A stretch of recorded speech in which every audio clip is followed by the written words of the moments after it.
ترکوں نے اپنی توپیں استعمال نہیں کی کہ کہیں بیت اللہ کو کوئی اذن نہ پہنچ جائے.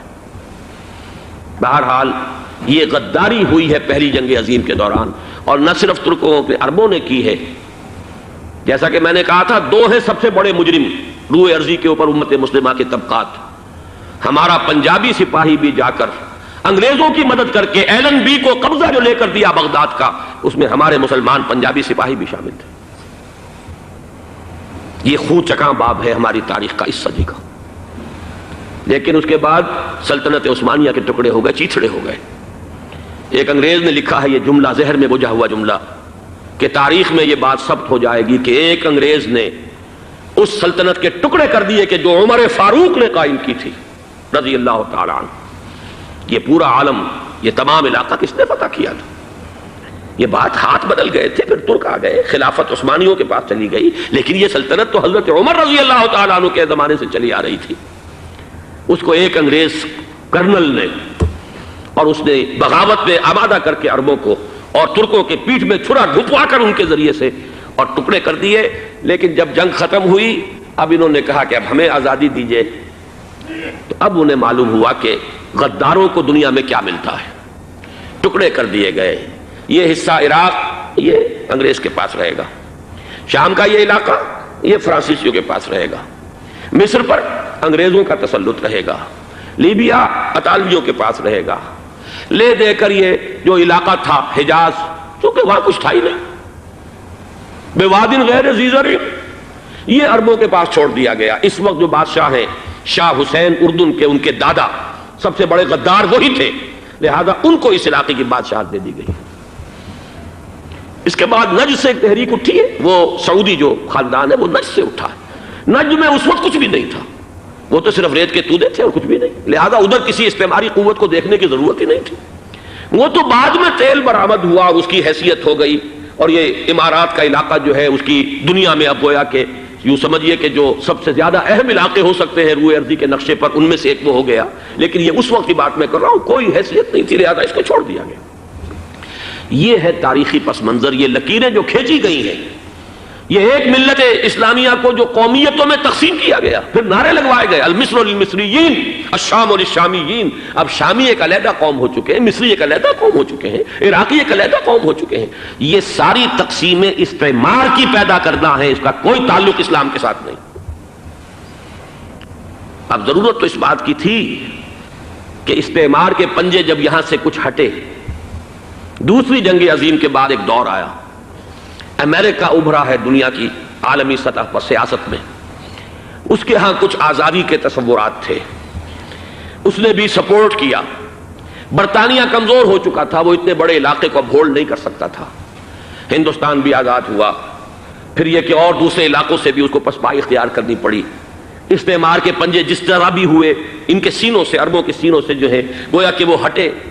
لیکن امریکہ نے ایک اپنی بہت بڑی حکمت عملی جو اختیار کی، عالم عرب کے سینے میں اسرائیل کا خنجر پیوست کر دیا، تاکہ یہ کبھی آزاد نہ ہو جائیں، ہمارے انگوٹھے تلے رہے، ہماری پالیسی گورن کرے.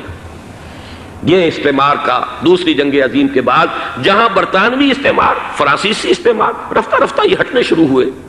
صدر ناصر نے انگریزوں کو اٹھا کر پھینکا میڈیٹرینین میں اور دوسرے جگہوں سے. الجزائر نے آزادی حاصل کی فرانس سے، اطالویوں سے جو ہے لیبیا والوں نے آزادی حاصل کی، یہ ہو گیا. لیکن ایک خنجر پیوست کر دیا گیا اسرائیل کا سینہ عرب میں. اس صورتحال میں ظاہر بات ہے کہ ایک تو بڑی آئیڈیل پوزیشن تھی کہ پورا عالم اسلام متحد ہو، لیکن وہ تو بہت دور کا خواب معلوم ہوتا ہے. علامہ اقبال سے بڑا کوئی نقیب نہیں ہے ملت اسلامی کی وحدت کا. ایک ہو مسلم حرم کی پاسبانی کے لیے، نیل کے ساحل سے لے کر تابخا کے کاشغر. لیکن انہیں بھی اپنے لیکچرز میں کہنا پڑا کہ اس وقت جو صورتحال ہے، پورے عالم اسلام کی ایک وحدت بن جانا تو تقریباً ناممکن نظر آ رہا ہے. اگر کسی طرح ایک common wealth of Muslim nations وجود میں آ جائے تو بھی بڑی کامیابی ہوگی. لیکن اس سے بھی پہلے یہ تو زیادہ آسان تھا کہ عالم عرب ایک وحدت کی شکل اختیار کر لے. یہ تو ایک قوم ہے، اکثر و بیشتر ایک نسل یا زیادہ دو نسلیں کہتی تھے. شمالی افریقہ میں بربر نسل بھی ہے، باقی تو سب عرب ہے.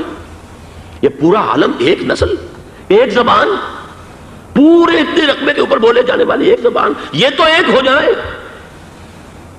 افسوس یہ ہے کہ اس کا ایک ہو جانا، ایک شخصیت ابھری تھی جو مذہبی مزاج کی شخصیت تھی، جو دینی مزاج کی حامل شخصیت تھی، اگر اس کی قیادت میں عالم عرب متحد ہو جاتا تو واقعتاً ایک بہت بڑا جو ہے مرحلہ وہ طے ہو جاتا پوری عالمی ملت اسلامیہ کی ایک وحدت اختیار کرنے کا۔ وہ شخصیت تھی شاہ فیصل شہید کی، اور اس لفظ کے ساتھ ہی آپ کے ذہن میں آ گیا ہوگا کیوں انہیں شہید کر دیا گیا، کس نے کیا کرایا، کہاں سے تعلیم حاصل کر کے آیا تھا وہ جس نے شہید کیا شاہ فیصل شہید کو، اس کی گردن پر کون سوار تھی، وہ یہودی لڑکی کے جس کے فوٹو بھی شائع ہوئے، ایک گردن پر اٹھائے کھڑا ہوا شہزادہ اپنی ایک یہودی دوست کو، لڑکی کو، اور وہی ہے کہ جس نے جا کر پستول سے شہید کیا ہے۔ جہاں میں اچھی طرح جان لیجئے، جیسے بارہا میں نے عرض کیا ہے کہ حضرت عمر کو شہید کرنے والا کہنے کو ابو لولو فیروز تھا، لیکن اس کے پیچھے پورا ایرانی نسل پرستی کا جو پورا پس منظر ہے، اسے تو ہر شخص جس کی ذرا بھی نگاہ جو ہے جو صرف منظر کو نہ دیکھ رہی ہو، پس منظر کو بھی دیکھنے والی ہو، وہ تو جان لے گی کہ ابو لولو فیروز ایک فرد کا نام نہیں تھا، وہ ایران کا انتقام تھا عالم عرب سے۔ بالکل اسی طریقے سے یہ امریکی استعمار کا ہتھ کنڈا تھا، اسے محسوس ہوا۔ شاہ فیصل مذہبی مزاج کا شخص یہ ابھر رہا ہے، اور یہ شاہ فیصل کی حکمت عملی کا ذرا آپ اندازہ کیجئے۔ لاہور میں سمٹ کانفرنس ہوئی، اس میں وہ آئے، سب سے ٹاورنگ پرسنالٹی پورے اس وقت عالم اسلام کے اندر شاہ فیصل کی تھی، اور وہ گویا کہ ایک بہت ہی جس کو کہا جائے کہ ایک بہت ایلڈرلی، ایک بزرگانہ ایک شخصیت جو ہے، اور انہوں نے اپنے دولت کے دروازے، عرب میں وہ مشہور تھے کہ نہایت خسیس اور بخیل انسان ہے، اس لیے کہ وہاں وہ خرچ کرتے تھے حساب کتاب کے ساتھ، لیکن ان کے خزانے کھلے ہوئے تھے عالم اسلام کے لیے، ادھر بھی مدد ہے، ادھر بھی مدد ہے، ادھر بھی کام ہو رہا ہے، ادھر بھی کام ہو رہا ہے۔ پھر انہوں نے تیل کا ہتھیار استعمال کر کے ایک دفعہ امریکہ کو دن میں تارے دکھا دیے تھے، لہذا ان کا ہٹایا جانا سین سے یہ امریکی استعمار کے لیے لازم تھا۔ اب لے دے کر رہ گئے کون؟ سیکولر مزاج کے لوگ۔ پہلی اٹیمپٹ جمال عبد الناصر نے کی، ناکام ہو گیا۔ قذافی صاحب نے کوشش کی کہ وہ ان کی جانشینی حاصل کر لے، ناکام ہو گیا۔ اب ایک تیسری شخصیت صدام حسین کی، ملحد ہے، اسلام سے کوئی سروکار نہیں، باس کا فلسفہ، سیکولرزم پلس عرب نیشنلزم، یہ اصول ہے، لیکن یہ ہے کہ یہ شخصیت ابو بکر ایسی آئی ہے کہ اس سے اس وقت یہ جان لیجئے، میں امریکہ میں بھی عربوں سے مل کر آیا ہوں، سعودی عرب میں بھی اب میں وہ دیکھ آیا ہوں، نوجوان نسل جو ہے عربوں کی، پورا جو دوسرے عرب ممالک ہیں جہاں پر کہ مذہب کا اتنا چرچا ہی نہیں ہے، پورا فلسطینی عرب، جارڈن کے عرب، شامی عرب عوام، وہ سب کے سب صدام کے پیچھے ہیں اس وقت، اس لیے کہ انہیں نظر آ رہا ہے کہ ایک شخص پھر ایسا پیدا ہو کر سامنے آ گیا ہے جو شاید عالم عرب کو پھر یونائٹ کر دے، اور یہ ہے اصل وہ شے کہ جو امریکہ کے لیے کسی صورت میں قابل قبول نہیں۔ دولت کے یہ ذخائر، خلیج کی یہ دولت، سیال سونا اور اس کے ذخیرے، اور یہ کسی طریقے سے یہ امریکہ کے زیر اثر نہ رہے، یہ ہے وہ شے جو اسے برداشت نہیں ہے۔ وہ کوئی اربوں کی محبت میں نہیں آیا 2.5 لاکھ فوج لے کر، وہ کوئی شاہی عرب جو خاندان ہے سعودی، اس سے اس کی کوئی دلچسپی نہیں ہے، کوئی پتہ نہیں کہ وہ خود ان کو ہٹا دے اور وہاں پر کوئی جمہوری ڈھانچہ جو ہے وہاں پہ کھڑا کروا دے خود امریکہ۔ اس لیے کہ سعودی عرب میں دیکھ آیا ہوں، حالات اگرچہ ظاہر بات ہے کہ زیادہ گہرائی میں تو وہاں جانے کا موقع ہی نہیں ہوتا، بہت ہی مستبد حکومت ہے، لیکن صاف نظر آ رہا ہے کہ اس وقت دونوں طبقے نوجوانوں کے جو ہے وہ شاہی خاندان کے شدید خلاف ہو چکے ہیں۔ جو وہاں پر جدید مثقف طبقہ ہے، جدید تعلیم یافتہ، جو باہر پڑھ کر آیا ہے امریکہ میں اور کہیں اور وہ کثیر تعداد میں، اب وہ صاف سوال کر رہے ہیں کہ یہ billions and billions of dollars کے جو ہمارا خرچہ آتا تھا، ہمارے ہتھیاروں کے آرڈر جاتے تھے، وہ کہاں گئے؟ کل 65,000 فوج، اور عرب کے پاس، سعودی عرب کے پاس اتنے ٹینک بھی نہیں ہیں جتنے کہ یمن جیسے غریب ملک کے پاس ہے، تو ہمارا روپیہ یہ گیا کہاں؟ یہ ایک سوال ہے جو ہر شخص کے ذہن کے سامنے ہے۔ اب ہمیں اپنے معاملات کو خود سنبھالنا ہوگا۔ اسی طریقے سے جو مذہبی طبقہ ہے، اور وہاں ہے بڑی تعداد میں مذہبی طبقہ نوجوان جن میں بڑا جذبہ ہے، اور ان کا وہ جوش جہاد انہیں جہاد افغانستان تک لے کر آیا ہے، سینکڑوں عرب نوجوان یہاں جو ہے شہید ہوئے۔ اپنے ملک میں تو انہیں بولنے کی بھی کوئی امکان نہیں ہے، لیکن یہاں وہ جذبہ جو اندر اندر پروان چڑھ رہا ہے، وہ جذبہ انہیں لایا ہے، اور افغانستان کی سنگلاخ وادیوں کے اندر انہوں نے جام شہادت نوش کیا ہے۔ وہ طبقہ بھی شدید اب مخالف ہو چکا ہے کہ انہوں نے امریکیوں کو بلا کر، ان میں یہودی بھی ہیں، عیسائی تو ہے ہی ہے، یہودی ہیں، یہودی عورتیں ہیں، جو کچھ اب وہاں بے حیائی اور بے پردگی کے مناظر نظر آ رہے ہیں، یہ سرزمین عرب، میں نے امریکہ میں تقریر سنی ہے، اسنا کے جو فائنل ان کا ایک سیشن تھا، اسلامک سوسائٹی آف نارتھ امریکہ، جس میں میں مدعو کیا گیا تھا، اور اسی لیے میں نے یہ سفر کیا تھا۔ ایک نوجوان نے جو تقریر وہاں پر کی ہے، واقعہ یہ ہے کہ میں حیران رہ گیا اس کی جرأت کا۔ اس نے کہا کہ حضور نے فرمایا تھا کہ جزیرہ نما عرب میں 2 دین جمع نہیں ہو سکتے، اور آج شاہی خاندان کی صرف اپنی حکومت کو بچانے کے لیے امریکیوں کو اتنی بڑی تعداد میں بلا لیا گیا ہے، جن میں موبائل چرچ بھی ہیں، موبائل سینیگوگز ہیں، یہودی مرد اور عورتیں جو ہے دندناتے پھر رہے ہیں آج عرب کی سرزمین پر۔ لہذا جو مذہبی طبقہ ہے وہ اس پر شدید رد عمل جو ہے اس کے اندر پایا جاتا ہے۔ یہ حالات ہیں جو میں آپ کے سامنے چاہتا تھا کہ رکھ دوں۔ یہ وہ شامت اعمال ہے۔ ایک طرف یہ کہ وہ شخصیت جو ہے صدام حسین کی، وہ کوئی پسندیدہ شخصیت نہیں، لیکن یہ کہ اس شخصیت کو تقویت دینے والے بھی تو یہی لوگ تھے۔ انہیں خطرہ تھا ایران کے انقلاب سے کہ کہیں اسی قسم کا کوئی انقلاب ہمارے ہاں نہ آ جائے، لہذا انقلاب ایران کو ایکسپورٹ نہ ہونے دے، اس لیے انہوں نے اسی صدام حسین کو بلینز اور بلینز آف ڈالرز کی مدد دی۔ آج وہی ہے۔ عربی کی تو ایک کہاوت بھی ہے، سمن کلبک، یا کو لوگ اپنے کتے کو کھلا پلا کے موٹا کرو، کسی روز تمہیں کو کاٹے گا۔ آج وہ تو انہیں کاٹ رہا، لیکن یہ کہ اس کا جو علاج تجویز ہوا ہے وہ انتہائی خوفناک ہے۔ 2.5 لاکھ امریکی وہ استعمار کے پنجے جو بمشکل عالم عرب کے سینے سے جو گڑے ہوئے تھے اس استعمار نے، مشکل ہٹے تھے کہ ایک دم اب وہاں پر خبریں آ رہی ہیں، فرانسیسی بھی آ رہے ہیں، برطانوی بھی آ رہے ہیں، کہاں کہاں سے فوجیں آ رہی ہیں، اور وہاں پر 2.5 لاکھ تو صرف امریکن آرمی کا، اس میں تقریباً 1.5 لاکھ تو پہنچ چکی، اور جو بھی ہوگا وہاں پر جیسا کہ میں نے عرض کیا ہے اس قدر خوفناک سین ہے۔ میں نے بہت سے حضرات واقف ہوں گے، کئی مرتبہ میں نے حوالہ دیا ہے مولانا سید حامد میاں رحمہ اللہ کا۔ انہوں نے ایک دفعہ مجھے بتایا تھا کہ احادیث میں جو قرب قیامت کے حالات و واقعات کی پیشن گوئیاں ہیں، ان میں یہ ہے کہ وہ جو آخری جنگ ہونی ہے جو کہ دجال کے خلاف ہوگی مسلمانوں کی، اور جس میں کہ حضرت مسیح علیہ السلام کا نزول ہوگا، جس کے سلسلے میں اس سے پہلے ایک جنگ ہوگی بہت خوفناک، بہت خوفناک۔ اور عجیب الفاظ ان کے یہ تھے کہ اس میں ایک طرف مسلمان اور عیسائی اور یہودی تینوں ہوں گے۔ یہ بات سمجھ میں نہیں آتی تھی کہ مسلمان اور یہودی ایک جگہ کیسے جمع ہو سکتے ہیں۔ آج وہ نقشہ نظر آ گیا ہے۔ آج اسرائیل، امریکہ، سعودی عرب اب یہ ایک ہیں، بلکہ چلتے آئیے، مصر، اسرائیل، سعودی عرب اور جو بھی ان کے حواری ہیں وہ سب ایک صف میں کھڑے ہیں، اور ان کے اوپر سیادت کس کی ہے؟ امریکہ کی۔ وہ نقشہ آ گیا ہے۔ اور اس جنگ کے سلسلے میں مولانا حامد میاں رحمہ اللہ نے مجھے بتایا تھا کہ حدیث میں الفاظ آئے ہیں، اتنے لوگ ہلاک ہوں گے، اتنے لوگ ہلاک ہوں گے، اتنے لوگ ہلاک ہوں گے کہ ایک پرندہ سینکڑوں میل تک اڑتا ہوا چلا جائے گا اور اسے سوائے لاشوں کے اور کچھ نظر نہیں آئے گا۔ یہ نقشہ خاکم بدہن تلا ہوا ہے، کھڑا ہوا ہے۔ جو بھی ہوگا کیمیاوی جنگ، کیمیاوی وارفیئر، کیمیکل وارفیئر، اور پھر ایٹمک وارفیئر، جس کی کھلی دھمکیاں دی جا چکی ہیں۔ کبھی کوریا کے بارے میں اندیشہ تھا کہ یہ درندے خدا کی دھرتی کو، کوریا کی غریب بستی کو ناگاساکی بنا کے چھوڑیں گے، ہیروشیما بنا کے چھوڑیں گے۔ آج وہ صورتحال جو ہے عالم عرب پر، heart of the Arab land, اس پر یہ صورتحال بالکل تلی کھڑی ہے۔ اس میں ہمیں کیا کرنا چاہیے؟ میں نے یہ چاہا کہ پورا پس منظر آپ کے سامنے ہو، صرف وقتی سا کوئی ایک نعرہ، وقتی سی کوئی ایک خبر، اس کے حوالے سے ایک جذبات کا معاملہ، پورا ایک پس منظر سامنے رکھیے۔ اب وہ آپ کو شاید میری باتیں جو ہیں وہ سمجھ میں آ جائیں۔ نمبر 1، ہمیں کسی صورت اس جنگ میں امریکہ کے گھڑے کی مچھلی نہیں بننا چاہیے۔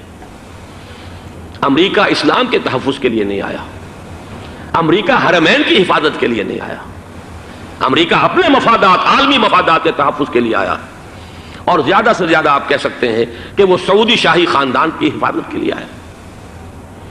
اور بڑا عمدہ مضمون چھپا تھا پچھلے، بلکہ ابھی تک تو وہ تازہ ہی ہے جب تک نیا نہیں آتا، ندا میں، جس کا عنوان تھا اربوں کا چھرا اور اربوں کا گدا۔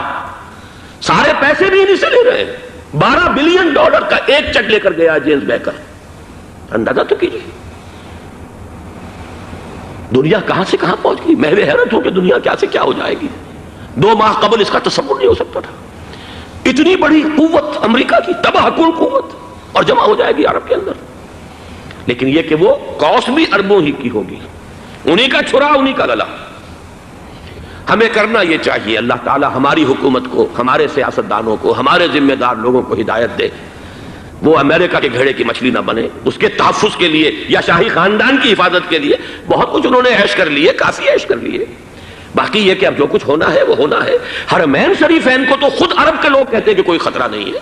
سارا جھگڑا تو وہ تیل کی دولت کا ہے. وہ تیل کی دولت جو ہے وہ شمال مشرقی کونے کے اندر ہے. بلکہ یہ کہ جو رد عمل پیدا ہوا عالم اسلام میں اور سعودی عرب میں خود اس کے مذہبی نوجوانوں میں امریکی فوجوں کی آمد کے خلاف اس کا جواب دیا گیا رابطہ عالم اسلامی کی طرف سے کہ یہ جو بھی جنگ کا محاذ ہے جو فوجیں ہیں یہ حرمین سے تو 1500 کلومیٹر دور ہیں. تو حرمین کو تو کوئی خطرہ نہیں ہے. خطرہ ہے امریکہ کے عالمی مفادات کو. آج آپ کو معلوم ہے دنیا دو طبقوں میں بٹی ہوئی ہے, دی رچ اینڈ دی پور. یہ جو اقوام ہیں جو 6-7 قومیں شمار ہوتی ہیں دنیا کی دولت مند قومیں, ان کے لیے خطرہ ہے کہ یہ اگر ہم ان کا جو سب سے بڑا ذریعہ ہے اس کا صنعت کا یہ تیل اگر اس کو کچھ ہو گیا تو ان کی سب کی اکانومی جو ہے وہ ایک دم دھڑام سے زمین پر آ جائے گی. وہ بھی برابر ہو کر رہ جائیں گے دنیا کے دوسرے ملکوں کے. یہ اس کی حفاظت کے لیے آئے ہیں. ہمارے نوجوان کو آج میں سوچتا ہوں کاش کہ ہمیں معلوم ہو, ہمیں وہ تاریخ دہرانی نہیں چاہیے کہ ہم نے پہلی جنگ عظیم میں انگریزوں کے استعمار کے پنجے گڑوانے کے لیے اپنی جانیں دیں. پنجاب کا نوجوان, پنجاب کا مسلمان سپاہی بھی جا کر ایلن بی کو قبضہ دلوانے کے اندر اور بغداد پر قبضہ کرانے میں اس کے تعاون کیا, اس کی مدد کی. کیا آج بھی وہی تاریخ اپنے آپ کو دہرائے گی؟ آج ہمارا فوجی جائے گا وہاں پر امریکہ کے تحفظ کے لیے, اس کے مفادات کے تحفظ کے لیے. پہلی بات یہ کہ یہ ہرگز نہیں ہونا چاہیے. ہونا کیا چاہیے؟ پہلی کوشش یہ ہو کہ یہ بین الاسلامی معاملہ بنے, مسلمان امت آئے, امریکی فوجیں جائیں, فرانسیسی جائیں, برطانوی جائیں. ہاں اس صورت میں کہتا ہوں پاکستان کا ایک ایک بچہ وہاں جائے اور اپنی جان قربان کر دے, اس لیے کہ یہ قرآن کا حکم ہے. وَإِن طَائِفَتَانِ مِنَ الْمُؤْمِنِينَ اقْتَتَلُوا فَأَصْلِحُوا بَيْنَهُمَا فَإِن بَغَتْ إِحْدَاهُمَا عَلَى الْأُخْرَى فَقَاتِلُوا الَّتِي تَبْغِي حَتَّى تَفِيءَ إِلَى أَمْرِ اللَّهِ فَإِن فَاءَتْ فَأَصْلِحُوا بَيْنَهُمَا بِالْعَدْلِ وَأَقْسِطُوا إِنَّ اللَّهَ يُحِبُّ الْمُقْسِطِينَ. امت مسلمہ کو حکم دیا گیا ہے اگر مسلمانوں کے دو گروہ لڑ پڑے تو تم صلح کراؤ, اور اگر ایک فریق زیادتی پر تلا رہے, اڑا رہے, تو اب سب مل کر اس سے جنگ کرو یہاں تک کہ اسے اللہ کے حکم کے آگے جھکا دو.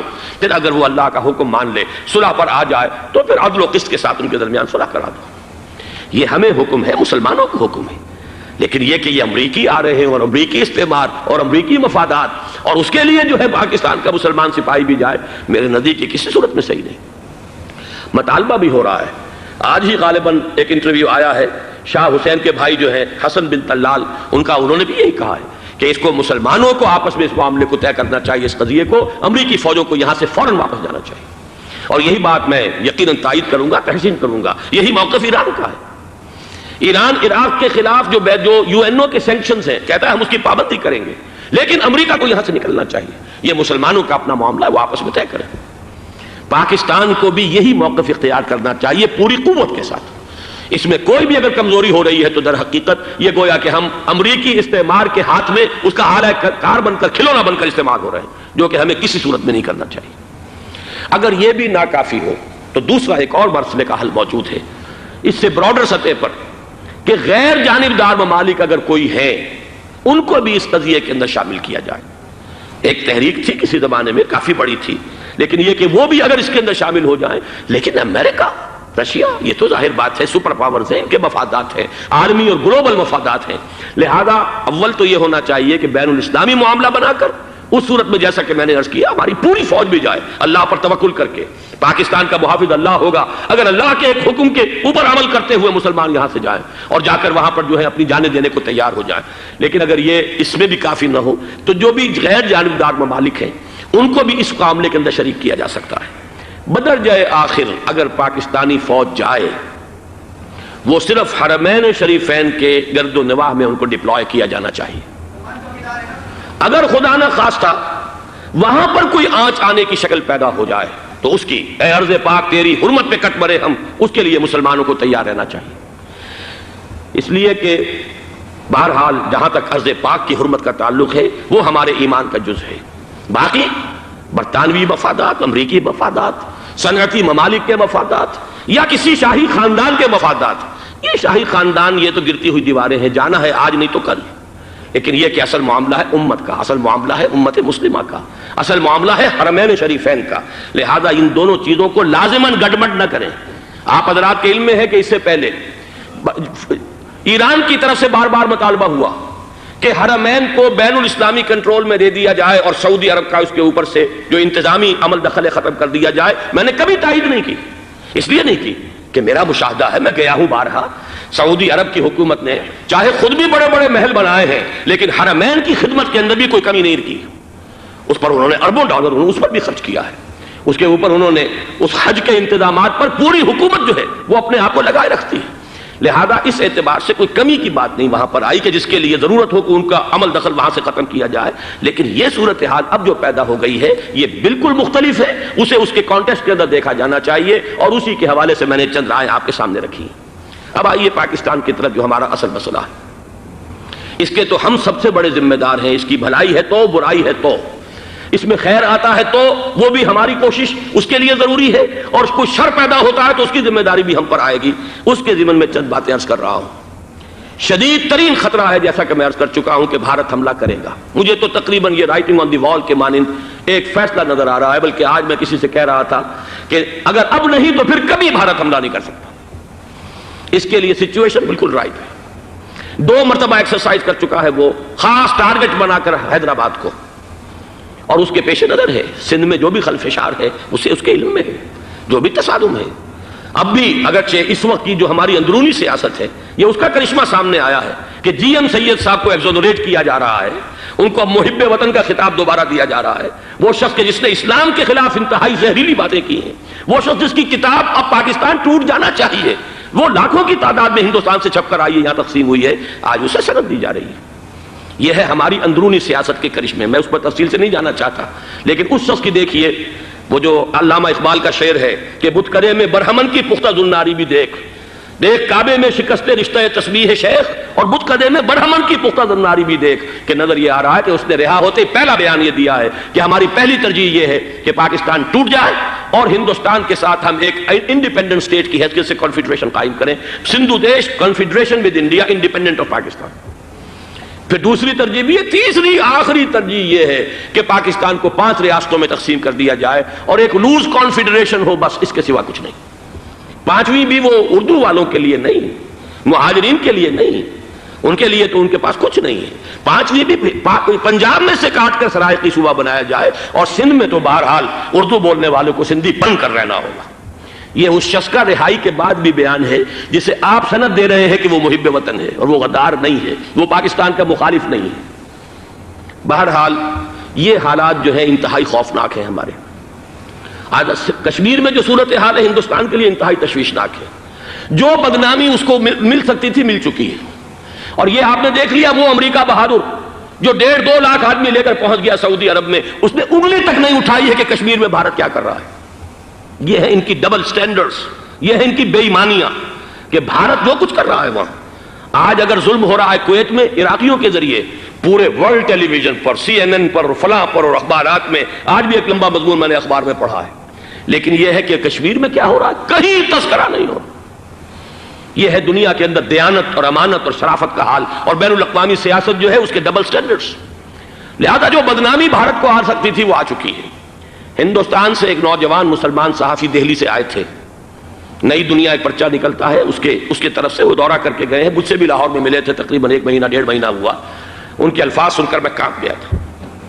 انہوں نے کہا تھا کہ بھارت کی حکومت اس کے اوپر تلی ہوئی ہے کہ چاہے ایک اور آخری کشمیری کو بھی ہلاک کرنا پڑے، وہ کشمیر کے اندر کبھی بھی کوئی معاملہ جو ہے کشمیر کی آزادی یا کشمیر کو پاکستان کے لیے جانے کے لیے تیار نہیں ہے. کیا بگڑے گا اس کا؟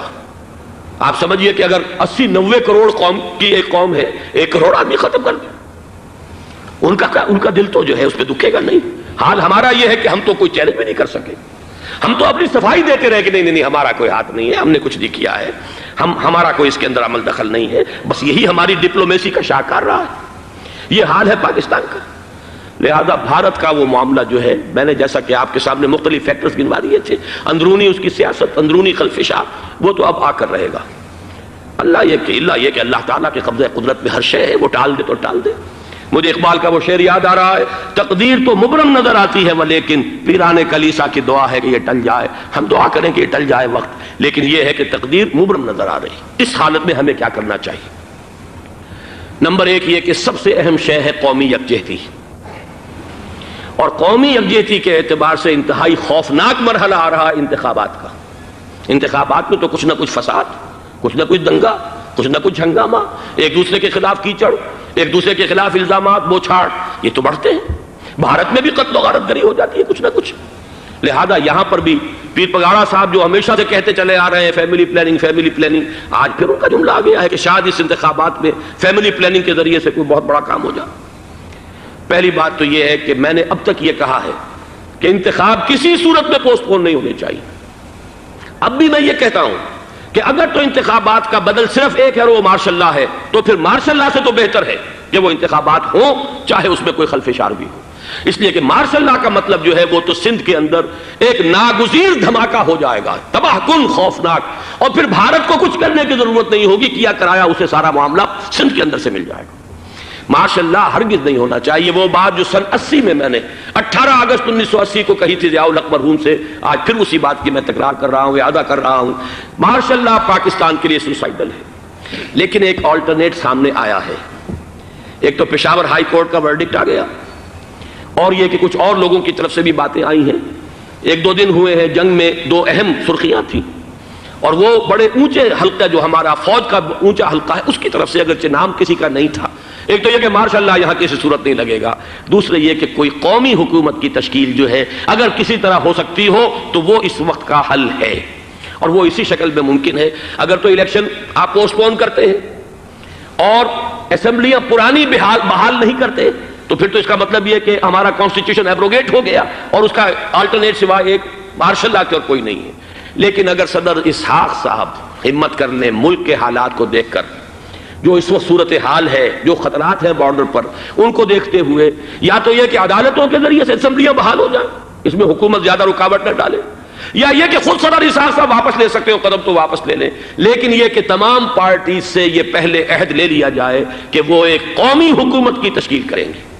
یہ وہ بات ہے، آپ کو یاد ہوگا مرزا اسلم بیگ صاحب، انہوں نے بالکل شروع میں سن 88 کے الیکشن کے بعد کہا تھا کہ نیشنل گورنمنٹ فارم کی جانی چاہیے۔ اس وقت تو کسی نے دھیان نہیں دیا، پیپلز پارٹی بڑے نشے میں تھی، اس کو خاص طور پر سندھ میں جس طرح کا واک اوور ملا تھا، اس کا ایک نشہ تھا اس کے دماغ پر، اس لیے وہ سوچنے پر تیار نہیں ہوئی۔ لیکن یہ کہ وہ جو ایک فارسی میں کہا جاتا ہے کہ ہر چے دانا کنت کنت نادا لیک بعد از خرابی بسیار، اب اس خرابی بسیار کے بعد بھی اگر عقل آ جائے اور ایک نیشنل گورنمنٹ بنائی جا سکے اور اس کے حوالے سے الیکشن کو پوسٹ پون کیا جا سکے، تو میرے نزدیک یہ رائے پوری قوت کے ساتھ دی جانی چاہیے، پیش کی جانی چاہیے، اس لیے کہ الیکشن اس وقت جس خلفشار کا سبب بن جائے گا، ذریعہ بن جائے گا، اس کو تو گویا کہ اور بھارت کے جو گھناونے عزائم ہیں ان کو اور تقویت دینے کا سبب اور ذریعہ بن جائے گا۔ دوسری بات یہ، اس قوم کے اندر جذبہ جہاد، وہ ڈیفینسو جہاد، دفاعی جہاد، جس کے بارے میں کوئی دو رائے نہیں ہو سکتی کہ اس کے لیے جو جان بھی دی جائے گی وہ شہادت کی موت ہوگی۔ اس لیے کہ حضور کی حدیث ہے، من قتل دون مالہ فہو شہید، جو شخص اپنے مال کی حفاظت کرتے ہوئے مارا گیا مسلمان وہ شہید ہے۔ تو ظاہر بات ہے کہ اپنی آزادی کا تحفظ جو ہے وہ مال کے تحفظ سے زیادہ اہمیت رکھنے والی شے ہے۔ ایک جذبہ جہاد پیدا کیا جائے اور ایک پیپلز آرمی یہاں پر کھڑی کی جائے، عوامی فوج صرف نہیں کر سکے گی تحفظ جب تک کہ پوری قوم جو ہے وہ فوج کی شکل اختیار نہ کر لے، لیکن ظاہر بات ہے کہ اس کا بھی امکان اسی صورت میں ہوگا جبکہ کوئی ایسی حکومت وجود میں آ گئی ہو کہ جس میں وہ اپوزیشن اور گورنمنٹ کا جھگڑا جو ہے وہ اوپر نہ چل رہا ہو، وہ آپس کی محض آرائی نہ ہو، تبھی کوئی پیپلز آرمی جو ہے اس کا تصور جو ہے سامنے آ سکتا ہے۔ اللہ تعالیٰ توفیق دے کہ ہم اس کو بھی کر سکیں۔ آخری بات، آج میں سوچ رہا تھا کہ حضور کو اللہ تعالیٰ نے 2 تلواریں دے کر بھیجا تھا۔ ایک تلوار قرآن، جاہدہم بہی جہادا کبیرا، اے محمد یہ ہے آپ کی تلوار، اس کے ذریعے جہاد کیجئے، قلع قمع کیجئے جاہلیت قدیمہ کا بھی، قلع قمع کیجئے جاہلیت جدیدہ کا بھی، اور یہ بے یقینی کو رفع کیجئے، ایمان پیدا کیجئے۔ یہ ہے کہ جو آج ہمارے پاس وہ جہاد بالقرآن کے حوالے سے ہے۔ اور دوسرا ہتھیار تھا دین حق، هو الذی ارسل رسولہ بالہدی ودین الحق لیظہرہ علی الدین کلہ، وہ نظام عدل اجتماعی، وہ جو واقعہ یہ ہے کہ اگر اس کا نمونہ دنیا کو دکھا دیا جائے تو پوری دنیا اسے قبول کرے گی، اس لیے کہ دنیا تو پیاسی ہے، دنیا مختلف نظاموں کو ٹرائی کر کے تھک چکی ہے۔ اس نے جمہوریت کا تجربہ بھی کر لیا ہے جس نے سرمایہ داروں کی آمریت کی شکل اختیار کر لی، دنیا نے کمیونزم کا تجربہ بھی کر لیا ہے، وہاں سے بھی پسپائی اختیار کر رہی ہے نوع انسانی، لیکن یہ کہ وہ نظام عدل اجتماعی تو ہمارے پاس تھا، پچھلے سال آپ کو یاد ہوگا یہاں پر دسمبر کے مہینے میں اس کے اوپر سیمینار ہوئے تھے، سیاسی نظام، معاشی نظام، معاشرتی نظام، اخلاقی نظام، وہ پورا نظام زندگی جو ہے وہ ہمارے پاس ہے جس کے لیے یہ ملک لیا گیا تھا، اسلامی انقلاب برپا کر کے، اور یہاں پر اس دین کو قائم کیا جائے۔ میں چند باتیں بھارت کے حوالے سے کہنا چاہتا ہوں۔ بھارت کے سلسلے میں ہم سے بہت بڑی بڑی کوتاہیاں ہوئی ہیں ہندو قوم کے حوالے سے۔ پہلی کوتاہی یہ ہوئی کہ ہم نے 800 یا 1000 برس تک حکومت کی، اگرچہ صوفیاء نے کچھ تبلیغ کی یہاں پر، لیکن علمی سطح پر، انٹلیکچوئل لیول پر کوئی تبلیغ کا کام نہیں کیا۔ ہندوؤں کی جو اعلیٰ ذات کے لوگ ہیں، اور ہندو ذہن ہے فلسفیانہ ذہن، اس فلسفیانہ ذہن کو ہم نے کبھی سمجھنے کی کوشش نہیں کی، اس تک ہم نے دین کی دعوت کو نہیں پہنچایا۔ ہم نے جہاد بھی سیف کر کے انہیں زیر تو کر لیا، ان پر حکومت تو کی، لیکن یہ ہے کہ جہاد بالقرآن کے ذریعے سے ان کے نظریات، ان کے افکار، ان کے عقائد، ان کے نظریات باطلہ کا علاج نہیں کیا۔ یہ ایک بہت بڑا جرم تھا کہ ہم نے یہاں پر 1000 برس تک حکومت کی، لیکن یہ فرض منصبی ادا نہیں کیا۔ اس ضمن میں آپ سے عرض کروں کہ پچھلے سال جب میں گیا تھا انڈیا، مولانا علی میاں سے مدظ اللہ العالی میری ملاقات ہوئی، میں نے انہیں ایک مشورہ دیا، وہ چونک گئے، انہوں نے مشورہ پسند بھی کیا، یہ مجھے نہیں معلوم کہ اس پر عمل کیا یا نہیں۔ میں نے ان سے عرض کیا کہ آپ ندوۃ العلماء میں سنسکرت کی تعلیم لازم کر دیں، تاکہ یہاں کا عالم دین جو نکلے وہ ہندو جو مذہب کی کتابیں ہیں ٹاپ کی، امہات کتب، ان کو بھی سمجھ سکتا ہو۔ جب تک آپ ہندو ذہن کو نہیں سمجھیں گے، اسلام اس کے سامنے پیش نہیں کر سکتے۔ لہذا ایک کام تو ہمیں یہ کرنا ہے، اور میں نے شاید آپ میں سے جو حضرات بھی میثاق پڑھتے ہیں ان کے تو علم میں یہ بات ہوگی کہ میں نے شاہ ولی اللہ دہلوی رحمۃ اللہ علیہ کا ایک قول جو ہے نقل کیا ہے، ہندوستان ہی کے ایک رسالے میں وہ ان کا قول جو ہے اس کو کوٹ کیا گیا تھا، وہاں سے میں نے نقل کیا کہ انہوں نے فرمایا کہ ایک وقت آئے گا کہ ہندو قوم کے اعلیٰ ذات کی اکثریت اسلام قبول کر لے گی۔ اللہ کرے کہ وہ کام ہو، وہ بھی ہوگا تو جہاد بالقرآن کے ذریعے سے ہوگا۔ دوسری دو کوتاہیاں کیا ہوئی؟ دیکھیے میں اس کی مثال دے رہا ہوں۔ ہم نے اب تک اسلام کے لیے جو نعرہ بازی کی ہے اس کا نتیجہ یہ نکلا، ہندو کو ہم نے بیدار کر دیا، چوکنا کر دیا، منظم کر دیا، اپنے خلاف کھڑا کر دیا، اور ہم نے کچھ کیا نہیں۔